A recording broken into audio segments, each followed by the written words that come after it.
সম্পর্কে কোরআনুল কারীমের একটা মশহুর আয়াতে কারিমা আল্লাহ নাজিল করেছেন। সেই আয়াতে কারিমাকে কেন্দ্র করে সারা পৃথিবীতে এই মহানবী সাল্লাল্লাহু আলাইহি সাল্লামের আগমনের তিরোধানের সমস্ত ব্যাখ্যাটাই হয়। আর সেই আয়াতে কারিমাকে আল্লাহ কোরআনুল কারীমে বলেছেন, ওমা আরসালনাকা ইল্লা রাহমাতাল লিল আলামিন। এহকাল পরকাল, এহ জগৎ পরজগৎ, সাত আসমান সাত জমিনের নিচে যত জগৎ আছে, যত জীব জন্তু আছে, কীট পতঙ্গ আছে, বৃক্ষলতা আছে, সবার জন্য বিশ্ব নবীকে মহানবী সাল্লাল্লাহু আলাইহি সাল্লামকে আল্লাহ রহমত স্বরূপ পাঠিয়েছেন। প্রাণ ভরে বলুন সুবহানাল্লাহ। তো সেই নবী হযরত মুহাম্মদ সাল্লাল্লাহু আলাইহি সাল্লামকে যে রহমাতাল লিল আলামিন বলা হয়, তার নিদর্শন স্বরূপ আমি একটা ছোট্ট ঘটনা আপনাদের সামনে বলবো। তারপরে ইনশাল্লাহ আগামী বছরের এই মাহফিলের জন্য আপনাদের কাছে যা বলার আমি তাই বলব। আপনার আমার নবী সৈয়দুল মুরসালিন রহমাতাল লিল আলামিন হুজুর একদিন সকাল দিকে বেশ অন্ধকারময় একটা সময়, সবে সাদেক এবং সবে কাজিব এরকম একটা সময় হুজুর বাড়ির থেকে বার হয়েছেন।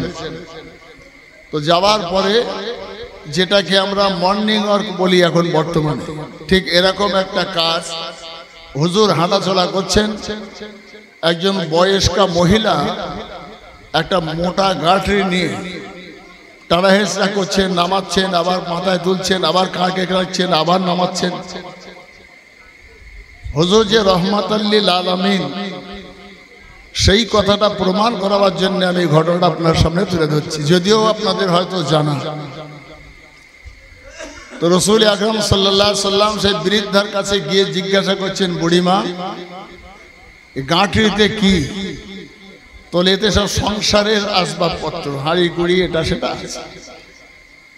তাহলে এত বড় গাঁটরি, আর তোমার মাজা ভেঙে গেছে, বয়স্ক মানুষ, তুমি এই গাঁটরি নিয়ে টানা হেঁচড়া করছো, কোথায় যাবে? তো বলছেন, আমি ওই আব্দুল্লাহর বেটা মোহাম্মদ একটা নতুন ধর্ম এনেছে, যারা সেই ধর্ম গ্রহণ করে না, যারা তার কলেমা পড়ে না, তাদেরকে মেরে ফেলছে, আর যারা কলেমা পড়ছে তাদের মুসলমান বলে নিজেদের দলভুক্ত করে নিচ্ছে। তাই আমি আমার বাপ দাদা 14 গোষ্ঠীর ধর্ম ত্যাগ করতে চাই না। তাই আব্দুল্লাহর বেটা মোহাম্মদের ভয়ে দেশ ছেড়ে চলে যাচ্ছে। আমাদের জাতির লোকেরা সামদেশে বসবাস করে, আমি সেখানে যাব। নবী আকরাম সাল্লাল্লাহু আলাইহি সাল্লাম বললেন, বুড়িমা যদি গাঁটরিটা আমি মাথায় করে নিই আর তোমাকে তোমার গন্তব্যস্থানে পৌঁছে দিই, তুমি কি খুশি হবে না? বুড়ি তো অবাক হয়ে গেল যে এই যুগে এখনো এরকম ভালো ছেলে, সৎ ছেলে আছে বলে আমার তো মনে হয় না। তো যাই বা হোক, বিশ্ব নবী মাথায় গাঁটরিটা তুললেন আর বুড়িকে বললেন, তুমি পিছনে পিছনে এসো। তো রাসূল আকরাম সাল্লাল্লাহু আলাইহি সাল্লাম গাঁটরি নিয়ে যাচ্ছেন, আর বুড়িমা রাসূলুল্লাহকে গালিগালাজ করছে। গন্তব্যস্থানে পৌঁছাবার পর গাঁটরিটা যখন নামালেন, তখন বুড়ি জিজ্ঞাসা করছেন, বাবা তুমি আমার এত বড় উপকার করলে, তুমি কোন মায়ের সন্তান?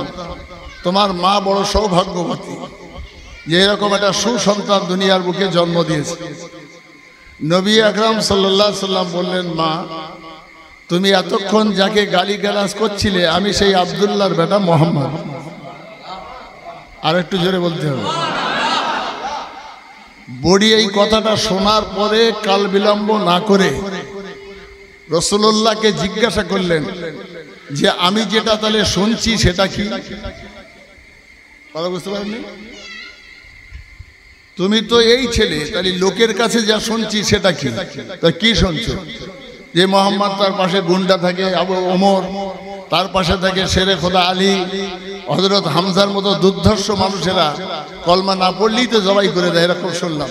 সেটা তাহলে কি মিথ্যা?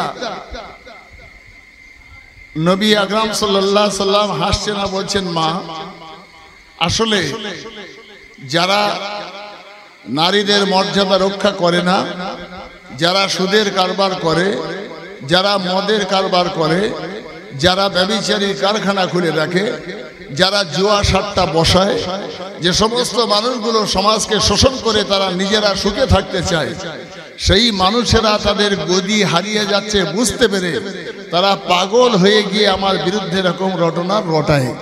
বিশ্বনবীর এই কথা শোনার পরে বুড়িমা রাসূলুল্লাহর কদম মোবারক জড়িয়ে ধরে কলেমা পড়ে মুসলমান হয়ে যায়। আমার এই গল্পটা তো মুহাম্মদ সাল্লাল্লাহু আলাইহি ওয়াসাল্লামের যুগের, সে 1500 বছর আগে। বর্তমান সময়েও যারা তাদের আধিপত্য বিস্তার করবার জন্য, ক্ষমতা ধরে রাখার জন্য এই কাতর হয়ে পড়ে আছে, যারা গদি লোভী লোক, ক্ষমতা লোভী লোক, পাওয়ার লোভী লোক, সেই মানুষগুলো আজকের দিনেও একটা স্বচ্ছ আয়নার মতো মানুষকেও কালিমা মুযুক্ত করার জন্য উঠে পড়ে লেগে আছে। সেই জন্যে আপনাকে কোনো কথা শুনবার পরে, কোনো কাজ দেখবার পরে চোখ কান খুলে পরিষ্কার হয়ে যাওয়ার পরে মন্তব্য করা উচিত। কেউ কেউ বললো কাকে কান নিয়ে গেছে, হাত না দিয়ে কাকের পিছনে দৌড়ে লাভ হবে না। আর এই যন্ত্রণায় ভুগতে ভুগতে বয়সটা আমার প্রায় 62, বুঝতে যাচ্ছে? এই যন্ত্রণাটা কত কঠিন আমি সেটা জানি। নবী হযরত মুহাম্মদ সাল্লাল্লাহু আলাইহি সাল্লাম ঘর থেকে বার হচ্ছেন, ডান দিকে একটা পাথরে কবিতা ছন্দে লেখা যে মুহাম্মদ চরিত্রহীন। আর একটু আগে গেলেন, কাবায় ঢুকবেন, সেখানে একটা পাথর খোদাই করে লেখা আছে মুহাম্মদ হচ্ছে মিথ্যাবাদী। আর একটু আগে গিয়ে পাথরে লেখা আছে মুহাম্মদ লম্পট। আর একটু আগে গিয়ে লেখা আছে মুহাম্মদ জোচ্চোর, মুহাম্মদ ধর্মদ্রোহী। পাথরের পর পাথর চতুর্দিকে পোতা আছে, তাতে সব 2 লাইন করে কবিতার সঙ্গে হুজুরের গালিমন্দ লেখা আছে। সাহাবায়ে কেরামগণেরা বলছেন, হুজুর এগুলো সব কি? বিশ্বনবী সাল্লাল্লাহু আলাইহি সাল্লাম বললেন যে যারাই এই খোদাই করে পুঁতেছে এরাই একদিন তুলে দিয়ে রাসূলুল্লাহর হাতে কলেমা পড়ে মুসলমান হবে।